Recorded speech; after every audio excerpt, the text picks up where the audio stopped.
आओ मिलने साडे अज दे प्राहुणे आलमी टैनिस प्लेयर और पाकिस्तान टैनिस फैडरेशन के सदर एहसामुल हक होरां दे नाल। एहसामुल हक ने घर के दरवाजे ते साडा इस्तकबाल किया। इस मौके ते उन्हां दे वालदैन नाल भी मुलाकात हुई और उन्हां दे नाल हल्की फुल्की गपशप भी की। नाजरीन, साडे कोल इत्थे एहसामुल हक साहब दे वालिद एहसामुल हक साहब भी मौजूद ने ਤੇ ਅਸੀਂ ਉਹਨਾਂ ਨਾਲ ਵੀ ਗੱਲ ਕਰਾਂਗੇ ਅਸਾਮ ਸਾਹਿਬ ਦੇ ਬਾਰੇ ਚ। अस्सलाम वालेकुम जी। अस्सलाम वालेकुम जी, की कैसे हाल? हैं जी जनाब? ठीक अल्लाह ठाक का हो? शुक्र जी, ठीक। अल्हम्दुलिल्लाह। शाम साहब, ਤੁਹਾਡਾ ਸਾਹਿਬਜ਼ਾਦਾ ਅਸਾਮੁਲ ਹਕ ਬੜਾ ਦੁਨੀਆ ਤੇ ਨਾਮ ਮਾਸ਼ਾਅੱਲਾ ਰੋਸ਼ਨ ਕੀਤਾ ਹੈ, ਤੇ ਕੀ ਮਹਿਸੂਸ ਕਰਦੇ ਹੋ ਉਹਨਾਂ ਦੇ ਬਾਰੇ ਚ? नहीं, अल्लाह का बड़ा करम है जी कि अल्लाह ताला ने एहसाम वर्गा अच्छा बेटा सानू दिता।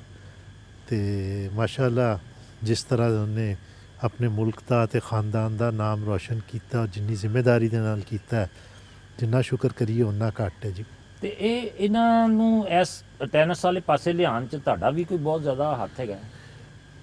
देखो जी, दोनों का ही माँ बाप दोनों का ही होंदा है। अगर जी, तुसी कहो कि जिन्हों अंग्रेजी च कहते हैं जीन्स कित्थों आए ने, ਜੀਨਸ ਕਿੱਥੋਂ ਆਏ ਨੇ? वो यकीनन वालदा वालों ते अपने नाना वालों ने, जी हाँ, क्योंकि वालदा जिहड़ी ने वो तो पैरल अपनी टैनिस खेल रही सी।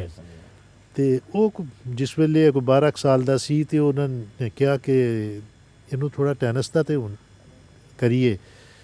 ਤੇ ਉਹ ਜਿਸ ਵੇਲੇ ਲੈ ਕੇ ਗਏ ਕਲੱਬ, ਜ਼ਰਾ ਉਹਨੂੰ ਖਿਲਾਇਆ, ਤੇ ਉਹ ਜਿਸ ਤਰ੍ਹਾਂ ਬਾਕੀ ਖੇਲਾਂ ਵਿੱਚ ਉਹਦੇ 'ਚ ਟੈਲੈਂਟ ਸੀ, ਉਹਦੇ 'ਚ ਵੀ ਬੜਾ ਨਜ਼ਰ ਆਇਆ। ਤੇ ਉਹ ਫਿਰ ਅਸੀਂ ਕਿਹਾ ਚਲੋ, ਔਰ ਮੇਰਾ ਇਹ ਸੀ ਕਿ ਜੀ ਅਗਰ ਕਰਨਾ ਹੈ ਜਿਹੜਾ ਕੰਮ ਨਾ, ਉਹਨੂੰ ਫਿਰ ਜ਼ਿੰਮੇਦਾਰੀ ਨਾਲ ਔਰ ਸਹੀ ਤਰੀਕੇ ਨਾਲ ਕਰੋ, ਬਿਲਾ ਵਜ੍ਹਾ ਐਵੇਂ ਸਿਰਫ ਟਾਈਮ ਨਾ। ਹਾਂ, ਤੇ ਉਹ ਇਹਨੇ ਰਿਸਪੌਂਡ ਇੰਨਾ ਤੇਜ਼ੀ ਨਾਲ ਕੀਤਾ ਗੇਮ ਸਿੱਖਣ ਦੇ ਵਿੱਚ। ਇਹ 15 ਔਰ 16 ਦੇ ਦਰਮਿਆਨ ਸੀ, ਉਦੋਂ ਇੱਕ ਇਹਨਾਂ ਨੇ ਟੈਨਿਸ ਕੰਪੀਟੀਸ਼ਨ ਕਰਾਇਆ ਸੀ ਆਲ ਪਾਕਿਸਤਾਨ ਲਾਹੌਰ ਦੇ ਜੂਨੀਅਰਸ ਦਾ। ਉਹਦੇ 'ਚ ਸੀ ਟੈਨਿਸ ਫੈਡਰੇਸ਼ਨ ਨੇ ਕਿਹਾ ਕਿ ਜਿਹੜੇ 2 ਬੱਚੇ ਟੌਪ ਤੇ ਪਹੁੰਚਣਗੇ, ਫਾਈਨਲ ਜਿੱਤੇਗਾ ਜਿਹੜਾ, ਔਰ ਜਿਹੜਾ ਫਾਈਨਲਿਸਟ ਹੋਏਗਾ, ਉਹਨਾਂ ਨੂੰ ਸੀਰੀਆ ਇੰਟਰਨੈਸ਼ਨਲ ਟੂਰਨਾਮੈਂਟ ਵਿੱਚ ਪਾਰਟੀਸਪੇਸ਼ਨ ਲਈ ਭੇਜਿਆ ਜਾਏਗਾ। ਅਸਾਮ ਉਹਦੇ 'ਚ ਫਾਈਨਲ 'ਤੇ ਪਹੁੰਚਿਆ। ਇਹ ਫਿਰ ਸੀਰੀਆ ਗਿਆ, ਉੱਥੇ ਵੀ ਇਹ ਸੈਮੀਫਾਈਨਲ ਵਿੱਚ ਇੰਟਰਨੈਸ਼ਨਲ ਲੈਵਲ ਦੇ ਉੱਤੇ ਪਹੁੰਚਿਆ। ਜਿਸ ਵੇਲੇ ਉਹ ਸਾਨੂੰ ਬੜੀ ਫਿਰ ਇਨਕਰੇਜਮੈਂਟ ਹੋਈ ਕਿ ਯਾਰ ਇਹਦਾ ਮਤਲਬ ਹੈ ਇੰਟਰਨੈਸ਼ਨਲ ਲੈਵਲ ਦੇ ਉੱਤੇ ਵੀ, ਉਦੋਂ ਜ਼ਾਹਿਰ ਉੱਥੇ ਸੀਰੀਅਨ ਨਹੀਂ ਸੀ, ਇੰਟਰਨੈਟ ਦੁਨੀਆ ਦੇ ਖਿਲਾੜੀ ਸਨ। ਜੀ ਜੀ। ਫਿਰ ਜ਼ਰਾ ਜ਼ਿਆਦਾ ਤੁਸੀਂ ਕਹਿ ਲਓ ਕਿ ਸੀਰੀਅਸਲੀ ਇਹਦੀ ਟ੍ਰੇਨਿੰਗ ਕੋਚਿੰਗ ਵਗੈਰਾ ਦਾ ਕੀਤਾ। ਤੇ ਉਹ ਪਹਿਲੇ ਤੇ ਪਾਕਿਸਤਾਨ ਦੇ ਵਿੱਚ ਹੀ ਮੁਖਤਲਿਫ ਕੋਚਿਸ ਦੇ ਨਾਲ, ਹਸੀਬ ਅਸਲਮ ਨਾਲ, ਰਸ਼ੀਦ ਮਲਿਕ ਨਾਲ ਤੇ ਹੋਰਾਂ ਦੇ ਨਾਲ ਖੇਡਦਾ ਰਿਹਾ। ਤੇ ਫਿਰ ਇਹਦੇ ਲਈ ਉਦੋਂ ਇੱਕ ਇੰਗਲਿਸ਼ ਕੋਚ ਅਸੀਂ ਹਾਇਰ ਕੀਤਾ ਸੀ, ਸ਼ੌਨ ਕੋਲ। ਅੱਛਾ। ਤੇ ਉਹ ਫਿਰ ਤੇ ਇਹਦੀ ਟ੍ਰੇਨਿੰਗ ਕਰਦਾ ਰਿਹਾ। ਤੇ ਫਿਰ ਇੰਟਰਨੈਸ਼ਨਲ ਟੈਨਿਸ ਫੈਡਰੇਸ਼ਨ ਨਾਲ ਅਸੀਂ ਰਾਬਤਾ ਕੀਤਾ। ਉਹ ਵੀ ਦੇਖ ਰਹੇ ਸਨ ਕਿ ਇਹ ਬੱਚਾ ਵੀ ਇੱਧਰ ਉੱਧਰ ਮੁਲਕਾਂ 'ਚ ਜਾ ਕੇ ਅੱਛਾ ਕਰ ਰਿਹਾ। ਉਹਨਾਂ ਦਾ ਇੱਕ ਪ੍ਰੋਗਰਾਮ ਡਿਵੈਲਪਮੈਂਟ ਦਾ ਸੀ, ਜਿਹਦੇ ਵਿੱਚੋਂ ਪੂਰੀ ਦੁਨੀਆ ਵਿੱਚੋਂ ਉਹਨਾਂ ਨੇ ਕੋਈ 8 ਬੱਚੇ ਤੇ 8 ਬੱਚੀਆਂ ਸਿਲੈਕਟ ਕੀਤੀਆਂ। ਉਹਨਾਂ ਨੂੰ ਫਿਰ ਉਹ ਇੰਟਰਨੈਸ਼ਨਲੀ ਟਰੈਵਲ ਕਰਵਾ ਕੇ ਟੂਰਨਾਮੈਂਟਸ ਵਿੱਚ ਖਿਲਾਉਂਦੇ ਸਨ। ਤੇ ਉਹਦੇ 'ਚ ਮਾਸ਼ਾਅੱਲਾ ਉਹਨੇ ਐਡੀ ਜ਼ਬਰਦਸਤ ਪ੍ਰੋਗਰੈਸ ਕੀਤੀ ਕਿ अपना 17 साल ਦੀ ਉਮਰ ਤੋਂ ਗੁਜ਼ਰਿਆ ਜਿਸ ਵੇਲੇ, ਤੇ ਉਹ ਵਰਲਡ ਨੰਬਰ 7 ਬਣ ਗਿਆ, ਮਾਸ਼ਾਅੱਲਾ, ਏਸ਼ੀਆ ਨੰਬਰ 1 ਬਣ ਗਿਆ।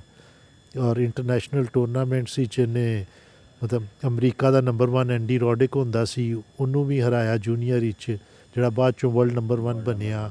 ਰੋਜਰ ਫੈਡਰਰ ਨੂੰ ਹਰਾਇਆ ਜੂਨੀਅਰ ਦੇ ਵਿੱਚ, ਔਰ ਯੂਰਪੀਅਨ ਚੈਂਪੀਅਨ। ਇਹ ਉਹਦੇ ਕ੍ਰੈਡਿਟ 'ਤੇ ਇਹ ਬੜੀਆਂ ਚੀਜ਼ਾਂ ਨੇ। ਤੇ ਬਟ ਉਹਦੇ ਬਾਅਦ ਸਾਡੇ ਚੂँਕਿ ਸਿਸਟਮ ਦੀ ਕਮਜ਼ੋਰੀ ਸੀ, ਇਹ ਸਾਰੇ ਪਲੇਅਰਸ ਨੂੰ ਜੂਨੀਅਰ ਤੋਂ ਮੈਨਸ ਵਿੱਚ ਆਉਣ ਲਈ ਵੱਡਾ ਚੈਲੰਜ ਇਹ ਹੁੰਦਾ ਹੈ ਕਿ ਜੀ ਵੱਡੇ ਟੂਰਨਾਮੈਂਟਸ ਦੇ ਵਿੱਚ ਐਂਟਰੀ ਮਿਲੇ। ਉਹ ਐਂਟਰੀ ਰੈਂਕਿੰਗ ਤੋਂ ਬਗੈਰ ਸਿਰਫ ਵਾਈਲਡ ਕਾਰਡ ਵਿੱਚ ਮਿਲਦੀ ਹੈ, ਔਰ ਉਹ ਆਪਣੇ ਮੁਲਕਾਂ ਦੇ ਅਪਕਮਿੰਗ ਬੱਚਿਆਂ ਨੂੰ, ਉਹ ਬੜੀ ਸ਼ਾਰਟ ਕਮਿੰਗ ਰਹੀ ਇਹਦੀ ਕਿ ਇਹਨੂੰ ਬਿਲਕੁਲ ਜਿਹਨੂੰ ਕਹਿੰਦੇ ਨੇ ਨਾ ਪਹਿਲੀ ਸੀढ़ी ਤੋਂ ਇੱਕ ਸਟੈਪ ਕਰਕੇ ਜਾਣਾ ਪਿਆ। ਸਹੀ ਹੈ। ਬਟ ਅੱਲਾ ਦਾ ਬਹੁਤ ਕਰਮ ਹੈ ਜੀ, ਉਹਨੇ ਪਾਕਿਸਤਾਨ ਦਾ ਜਿਸ ਤਰ੍ਹਾਂ ਸਪੋਰਟ ਸ਼ਾਮਲ ਰਹੀ ਹੈ ਇਹਨਾਂ ਨੂੰ, ਅੱਲਾ ਦਾ ਸ਼ੁਕਰ। ਯਸ। ਕਿਸ ਤਰ੍ਹਾਂ ਦੇ ਬੱਚੇ ਸਨ ਸ਼ੁਰੂ ਤੋਂ? ਮਤਲਬ ਕੋਈ ਸ਼ਰਾਰਤੀ ਬੱਚੇ ਸਨ ਜਾਂ? ਯਸ, ਵੈਰੀ ਹਾਈਪਰ ਸ਼ਰਾਰਤੀ ਹਾਂ ਅੱਛਾ ਔਰ ਲੇਕਿਨ ਜਿਹੜਾ ਡਿਸਪਲਿਨ ਨੂੰ ਬੜਾ ਫੋਲੋ ਕਰਦੇ, ਇਹ ਨਹੀਂ ਉਹਨਾਂ ਬੱਚਿਆਂ 'ਚੋਂ ਨਹੀਂ ਜਿਸ ਕੇ ਵੀ ਅੱਛਾ ਜੇ ਅੱਖਾਂ ਤੋਂ ਓਝਲ ਹੈ ਤੇ ਉਹ ਆਪਣਾ ਕੰਮ ਨਹੀਂ ਕਰ ਰਿਹਾ। ਅੱਛਾ, ਤੇ ਇਹ ਹੁਣ ਤੁਸੀਂ ਕੀ ਮਹਿਸੂਸ ਕਰਦੇ ਹੋ ਖਾਸ ਤੌਰ ਤੇ ਇਹਨਾਂ ਦੀ ਰਿਟਾਇਰਮੈਂਟ ਦਾ ਐਲਾਨ ਜਿਹੜਾ ਇਹਨਾਂ ਨੇ ਅਚਾਨਕ ਕਰ ਦਿੱਤਾ? ਦੇਖੋ ਜੀ ਗੱਲ ਇਹ ਵੇ ਕਿ ਇਹ ਮੈਂ ਜਿਸ ਤਰ੍ਹਾਂ ਦੱਸਿਆ ਕਿ ਜੀ ਇਹ ਟੈਨਿਸ ਦੇ ਉਸ ਏਜ ਗਰੁੱਪ ਦੇ ਸਨ ਜਿਹਦੇ ਵਿੱਚ ਫੈਡਰਰ, ਉਹਦੇ ਬਾਅਦ ਨਦਾਲ ਥੋੜ੍ਹਾ ਜਿਹਾ ਇਹਨਾਂ ਤੋਂ ਥੋੜ੍ਹਾ ਜਿਹਾ ਪਿੱਛੇ ਸੀ, ਐਂਡੀ ਰੋਡਿਕ ਤੇ ਹੋਰ ਸ਼ਾਇਦ ਤੁਸੀਂ ਸਾਰੇ ਨਾਮਾਂ ਨਾਲ ਫੈਮਿਲੀਅਰ ਨਾ ਹੋਵੋ, ਟੇਲਰ ਡੈਂਟ ਸੀ ਅਮਰੀਕਾ ਨੰਬਰ 1 ਹੁੰਦਾ ਸੀ, ਉਹਨੂੰ ਵੀ ਅਸਾਮ ਨੇ ਹਰਾਇਆ ਸੀ। ਤੇ ਉਹ 99% ਉਹ ਸਾਰੇ ਅੱਜ ਤੋਂ ਕਈ ਸਾਲ ਪਹਿਲੇ ਰਿਟਾਇਰ ਹੋ ਗਏ। ਅੱਛਾ ਦੇਖੋ ਜੀ ਗੇਮ ਐਡੀ ਸਟ੍ਰੈਨਵਸ ਹੈ ਕਿ ਇਹਦੇ ਵਿੱਚ ਉਹ ਫਿਟਨੈਸ ਰੱਖਣਾ ਔਰ ਉਹ ਕਰਨਾ ਉਹ ਹਰ ਕਿਸੇ ਲਈ ਪੋਸੀਬਲ ਨਹੀਂ ਹੁੰਦਾ। ਇਹ ਬਮੁਸ਼ਕਲ 3 ਜਾਂ 4 ਇਹਨਾਂ ਦੀ ਏਜ ਗਰੁੱਪ ਦੇ ਨੇ ਜਿਹੜੇ ਕਿ ਖੇਡਦੇ ਆਏ ਨੇ, ਹੋ ਗਏ ਨੇ। ਉਹ ਰੋਹਨ ਬੋਪੰਨਾ ਇੰਡੀਆ ਦਾ ਜਿਹਦੇ ਨਾਲ ਇਹ ਖੇਡਦਾ ਰਿਹਾ, ਉਹ ਵੀ ਰਿਟਾਇਰ ਹੋ ਗਿਆ ਪਿਛਲੇ ਸਾਲ। ਅਸਾਮ ਨੇ ਬਹੁਤ ਬਹੁਤ ਸ਼ੁਕਰੀਆ ਸਰ, ਬਹੁਤ ਮਿਹਰਬਾਨੀ।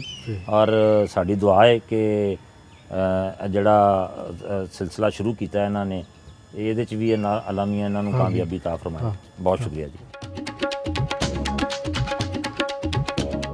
ਨਾਜ਼ਰੀਨ, ਖੁਸ਼ਕਿਸਮਤੀ ਨਾਲ ਸਾਡੇ ਨਾਲ ਅਸਾਮੁਲ ਹਕ ਸਾਹਿਬ ਦੀ ਵਾਲਦਾ ਨੌਸ਼ੀਨ ਐਹਤਸ਼ਾਮ ਸਾਹਿਬਾ ਵੀ ਮੌਜੂਦ ਨੇ, ਜਿਹੜੇ ਕਿ ਖੁਦ ਵੀ 10 ਸਾਲ ਤੱਕ ਨੈਸ਼ਨਲ ਚੈਂਪੀਅਨ ਵੀ ਰਹਿ ਚੁੱਕੇ ਨੇ ਪਾਕਿਸਤਾਨ ਦੇ, ਤੇ ਅਸੀਂ ਉਹਨਾਂ ਨਾਲ ਵੀ ਗੱਲ ਕਰਨੇ ਆ। ਅਸਲਾਮ ਅਲੈਕੁਮ ਜੀ।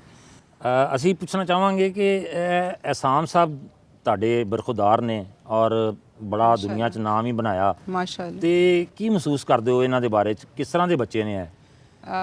ऐसा बच्चा अल्लाह ताला दुआ करती हूँ अल्लाह ताला हर एक को दे, ऐसा बेटा, ऐसा इंसान जितना अच्छा ये इंसान हैगा, दिल दा इन्ना अच्छा हैगा। मैं घੱਟ ਹੀ ਦੇਖੇ ਨੇ ਐਸੇ ਬੱਚੇ ਇਸ ਸਟੇਜ ਤੇ ਪਹੁੰਚ ਕੇ ਜਿਸ ਤਰ੍ਹਾਂ ਇਹ ਆਪਣੇ ਆਪ ਨੂੰ ਕੰਡਕਟ ਕਰਦਾ ਹੈ ਜਾਂ ਸਾਰੀ ਦੁਨੀਆ ਵਿੱਚ ਇਹਨੂੰ ਮੰਨਿਆ ਜਾਂਦਾ ਹੈ। ਇਸ ਤੇ ਬਚਪਨ ਕਿਸ ਤਰ੍ਹਾਂ ਦਾ ਸੀ ਇਹਨਾਂ ਦਾ? ਬੜਾ ਸ਼ਰਾਰਤੀ ਸੀ, ਮਾਰਦਾ ਸੀ ਸਾਰੇ ਬੱਚਿਆਂ ਨੂੰ ਫੜ ਕੇ ਜੀ।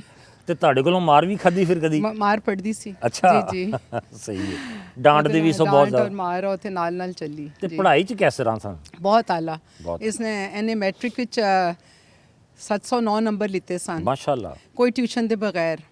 ਤੇ ਟੀਚਰ ਕਹਿੰਦੇ ਸਨ ਕਿ ਇੰਨਾ ਲਾਇਕ ਬੱਚਾ, ਤੁਸੀਂ ਇਹਨੂੰ ਕਿੱਥੇ ਲਗਾਇਆ ਹੋਇਆ, ਕਿਹੜੀ ਖੇਡ ਲਗਾਈ ਹੈ, ਟੈਨਿਸ ਕੀ ਚੀਜ਼ ਹੈ? ਸਹੀ। ਇਸ ਤਰ੍ਹਾਂ ਦੇ ਜਵਾਬ ਮੈਨੂੰ ਦੇਣੇ ਪੈਂਦੇ ਸਨ ਟੀਚਰਸ ਨੂੰ, ਲੇਕਿਨ ਖੁਦਾ ਦਾ ਸ਼ੁਕਰ ਹੈ ਬਹੁਤ ਹੀ ਅੱਛਾ ਰਿਹਾ ਪੜ੍ਹਾਈ ਵਿੱਚ। ਕਿਉਂਕਿ ਤੁਸੀਂ ਖੁਦ ਟੈਨਿਸ ਖੇਲਦੇ ਸੋ ਔਰ ਮਾਸ਼ਾਅੱਲਾ 10 ਸਾਲ ਤੱਕ ਤੁਸੀਂ ਨੈਸ਼ਨਲ ਚੈਂਪੀਅਨ ਵੀ ਰਹੇ, ਇਸ ਵਾਸਤੇ ਫਿਰ ਤੁਸੀਂ ਇਹਨਾਂ ਨੂੰ ਇਸ ਖੇਡ ਦੇ ਵਿੱਚ ਲੈ ਆਏ? ਪਹਿਲੇ ਤੇ ਸਵਿਮਰ ਸੀ ਬਹੁਤ ਅੱਛਾ, 5-7 ਸਾਲ ਆਪਣੇ ਸਕੂਲ ਦਾ ਬੈਸਟ ਹੈ। ਜੋ ਸਰਦੀਆਂ ਦੇ ਵਿੱਚ ਇੱਕ ਦਫਾ ਮੇਰੇ ਨਾਲ ਹੈ ਕੋਰਟਸ ਤੇ ਗਿਆ, ਤੇ ਮੈਂ ਇਹਨੂੰ ਰੈਕਟ ਦੇ ਨਾਲ ਦੇਖਿਆ ਤੇ ਮੈਂ ਘਰ ਆ ਕੇ ਕਿਹਾ ਕਿ ਐਸੇ ਕੋਈ ਬਾਲ ਆਊਟ ਨਹੀਂ ਸੁੱਟਿਆ, ਮਤਲਬ ਕਿ ਕੋਈ ਐਂ ਨਹੀਂ ਕਿ ਛੱਕੇ ਚੌਕੇ ਲੱਗ ਗਏ ਨਹੀਂ ਉਹ। ਪਰ ਜੇ ਜਾਣਾ ਸ਼ੁਰੂ ਹੋਇਆ ਸਰਦੀਆਂ ਦੇ ਵਿੱਚ ਹੀ ਪਤਾ ਚੱਲਿਆ ਕਿ ਵੀ ਇਹ ਬਹੁਤ ਟੈਲੈਂਟਡ ਹੈ। ਉੱਥੋਂ ਹੀ ਬਸ ਅਸੀਂ ਇਹਨੂੰ ਫਿਰ ਫੜ ਲਿਆ, ਟੈਨਿਸ ਫੜ ਲਿਆ। ਔਰ ਮਤਲਬ ਤੁਹਾਡੀ ਜਿਹੜੀ ਇਹਦੇ 'ਚ ਇਨਵੋਲਵਮੈਂਟ ਸੀ ਟੈਨਿਸ ਦੇ ਵਿੱਚ, ਉਹ ਇਹਨਾਂ ਦੇ ਕੰਮ ਆਈ ਬਹੁਤ? ਉਹ ਸ਼ੁਰੂ ਤੋਂ ਮੇਰੇ ਕੰਮ ਆਈ, ਲੇਕਿਨ ਫਿਰ ਮੇਰੇ ਮੀਆਂ ਨੇ ਜਿਹੜਾ ਹੈ ਨਾ ਕਿਤਾਬਾਂ ਪੜ੍ਹ ਲਿੱਤੀਆਂ ਕਿ ਇਹਨੂੰ ਕਿਸ ਤਰ੍ਹਾਂ ਕੀ ਕਰਨਾ ਹੈ। ਉਹਨਾਂ ਨੇ ਕਦੀ ਟੈਨਿਸ ਨਹੀਂ ਖੇਡੀ ਸੀ। ਅੱਛਾ। ਤਾਂ ਉਹਨਾਂ ਨੇ ਫਿਰ ਇਹਨੂੰ ਸਾਰਾ ਹਾਲੇ ਤੱਕ ਉਹਨਾਂ ਦੇ ਨਾਲ ਇਸ ਦੇ ਨਾਲ ਅਟੈਚ ਨੇ। ਤੇ ਖਾਣ ਪੀਣ ਦਾ ਕੀ ਸ਼ੌਕੀਨ ਨੇ, ਕੀ ਖਾਣਾ ਪੀਣਾ ਪਸੰਦ ਕਰਦੇ ਨੇ? ਖਾਣ ਪੀਣ ਵਿੱਚ ਚੋਰ ਹੈ ਵੈਸੇ, ਲੇਕਿਨ ਗੁੜ ਵਾਲੇ ਚਾਵਲ ਹੋਣ ਤੇ ਜ਼ਰੂਰ ਖਾਏਗਾ ਮਲਾਈ ਦੇ ਨਾਲ। ਔਰ ਇਹ ਤੇ ਲਾਹੌਰੀਆਂ ਦੀ ਖਾਸ ਡਿਸ਼ ਹੈ। ਲਾਹੌਰੀਆਂ ਦੀ ਇਹ ਇਹਨੂੰ ਬਹੁਤ ਪਸੰਦ ਨੇ, ਗੁੜ ਵਾਲੇ ਚਾਵਲ ਖਾਂਦਾ ਹੈ। ਲੇਕਿਨ ਹੁਣ ਜਦੋਂ ਡਾਈਟ ਦਾ ਕਰ ਰਿਹਾ ਹੋਵੇ ਤਾਂ ਫਿਰ ਇਹ ਬਹੁਤ ਕੌਨਸ਼ੀਅਸ ਹੋ ਕੇ ਨਹੀਂ ਖਾਂਦਾ ਐਸੀ ਚੀਜ਼ਾਂ। ਬਿਲਕੁਲ ਠੀਕ ਹੈ। ਤੇ ਤੁਹਾਡਾ ਇੱਕ ਵਰਲਡ ਰਿਕਾਰਡ ਵੀ ਕੋਈ ਬਣਿਆ ਸੀ, ਉਹਦੇ ਬਾਰੇ 'ਚ ਵੀ ਦੱਸੋ ਸਾਡੇ ਵੇਖਣ ਵਾਲਿਆਂ ਨੂੰ। ਇਹ ਹੋਇਆ ਸੀ ਕਿ ਜੀ ਅੱਲਾ ਦੀ ਤਰਫੋਂ ਇਹ ਵਰਲਡ ਰਿਕਾਰਡ ਬਣਿਆ। ਮੈਂ ਸਿੰਗਾਪੁਰ ਖੇਡਣ ਗਈ, ਪਾਕਿਸਤਾਨ ਨੂੰ ਰਿਪਰੈਜ਼ੈਂਟ ਕਰ ਰਹੀ ਸਾਂ। ਅਸਾਮ ਉਜ਼ਬੇਕਿਸਤਾਨ ਵਿੱਚ ਖੇਡ ਰਿਹਾ ਸੀ ਉਸੇ ਮਹੀਨੇ, ਉਸੇ ਹਫਤੇ ਮੈਂ ਵੀ ਖੇਡ ਰਹੀ ਸਾਂ, ਇਹ ਵੀ ਖੇਡ ਰਿਹਾ ਸੀ ਉਸੇ ਮਹੀਨੇ, ਉਸੇ ਹਫਤੇ। ਤੇ ਇਹ ਦੁਨੀਆ ਦੇ ਵਿੱਚ ਹਾਲੇ ਤੱਕ ਇਹ ਵਰਲਡ ਰਿਕਾਰਡ ਇਕੁਅਲ ਮਾਂ ਬੇਟੇ ਦਾ ਨਹੀਂ ਹੋਇਆ। ਤੇ ਇਸ ਤੋਂ ਬਾਅਦ ਮੈਨੂੰ ਪ੍ਰਵੇਜ਼ ਮੁਸ਼ਰਫ ਸਾਹਿਬ ਨੇ ਤਮਗਾ ਇਮਤਿਆਜ਼ ਮੈਨੂੰ ਮਿਲਿਆ 2004 में 3-4 में जी तमगा इम्तियाज़ मैंने मिला है। अच्छा माशाल्लाह। ਤੇ ਉਹ ਵਰਲਡ ਰਿਕਾਰਡ ਅਨਬੀਟੇਬਲ ਹੈ ਹਾਲ ਤੱਕ? ਅਨਬੀਟੇਬਲ ਹੈ ਅਭੀ ਵੀ ਮਾਸ਼ਾਅੱਲਾ ਮਾਸ਼ਾਅੱਲਾ। ਤੇ ਹੁਣ ਰਿਟਾਇਰਮੈਂਟ ਤੋਂ ਬਾਅਦ ਕੀ ਮਹਿਸੂਸ ਕਰ ਰਹੇ ਹੋ, ਕੀ ਸੋਚਦੇ ਹੋ ਕਿ ਅਹਿਸਾਮ ਸਾਹਿਬ ਨੂੰ ਕੀ ਕਰਨਾ ਚਾਹੀਦਾ ਹੁਣ? एहसाम साहब तो पहले से ही स्टार्ट हो गया था ਕਰਨ ਵਾਸਤੇ ਬੱਚਿਆਂ ਦੇ ਵਾਸਤੇ ਕਿ ਮੈਂ ਹੋਰ ਐਸਾਮੁਲ ਹੱਕ ਨਿਕਾਲਨੇ ਨੇ Very ਤੇ ਉਹ good. ਮਾਸ਼ਾਅੱਲਾ ਲੱਗਿਆ ਹੋਇਆ ਇਸ ਦੇ ਉੱਤੇ ਪ੍ਰੈਜ਼ੀਡੈਂਟ ਪਾਕਿਸਤਾਨ ਟੈਨਿਸ ਫੈਡਰੇਸ਼ਨ ਦਾ ਸਿਲੈਕਟ ਹੋ ਗਿਆ ਹੋਇਆ ਹੈ ਇਤਨਾ ਕੰਮ ਇਹਨੇ ਕੀਤਾ ਇਹਨਾਂ 2 ਸਾਲਾਂ ਵਿੱਚ ਕਿ ਉਹ ਬੜੀ ਲੰਬੀ ਲਿਸਟ ਹੋ ਜਾਏਗੀ तो बच्चे इतना अच्छा खेल रहे ने बाहर भी ਤੇ ਅੱਲਾਹ ਇਸ ਦੀ ਬਹੁਤ ਮਦਦ ਕਰੇ। ਸਾਡੀ ਵੀ ਦੁਆ ਹੈ ਜੀ। ਕਿ ਅਹਿਸਾਨ ਸਾਹਿਬ ਜਿਹੜਾ ਕੰਮ ਸ਼ੁਰੂ ਕੀਤਾ ਜੀ। ਇਹਨਾਂ ਨੇ ਇਹਦੇ 'ਚ ਮਜ਼ੀਦ ਨਵੇਂ ਅਸਾਮੁਲ ਹੱਕ ਜੀ, ਦਰਿਆਫਤ ਜੀ, ਕਰਨ ਇਨਸ਼ਾਅੱਲਾ। ਜਿਹੜੇ ਮੁਲਕ ਦਾ ਅੱਗੇ ਜਾ ਕੇ ਨਾਂ ਰੋਸ਼ਨ ਇਨਸ਼ਾਅੱਲਾ ਕਰਨ। ਬੱਚੇ ਚੈਂਪੀਅਨਸ ਬਣ ਰਹੇ ਨੇ ਬਾਹਰ ਇਨਾਮ ਲੈ ਰਹੇ ਨੇ ਦੂਜੇ ਮੁਲਕਾਂ ਅਮਰੀਕਾ ਵਿੱਚ ਜਿੱਤੇ ਨੇ ਹੁਣੇ 2 ਜੂਨੀਅਰ ਅੱਛਾ, ਤੇ ਬੜੀ ਵੱਡੀ ਕਦੀ ਜਾ ਹੀ ਨਹੀਂ ਸਕਦੇ ਸਨ ਪਹਿਲੇ ਤੇ ਬਿਲਕੁਲ ਇਹ ਫੋਨ ਕਰਦਾ ਹੈ ਖਤ ਲਿਖਦਾ ਹੈ ਪਤਾ ਨਹੀਂ ਕੀ ਕੁਝ ਕਰਕੇ ਆਪਣੇ ਬੱਚਿਆਂ ਨੂੰ ਇਹ ਫਿਰ ਭੇਜਦਾ ਹੈ ਬਾਹਰ। Very good. तो ਬਹੁਤ ਸ਼ੁਕਰੀਆ ਜੀ, ਬਹੁਤ बहुत ਮਿਹਰਬਾਨੀ। शुक्रिया। ਬਹੁਤ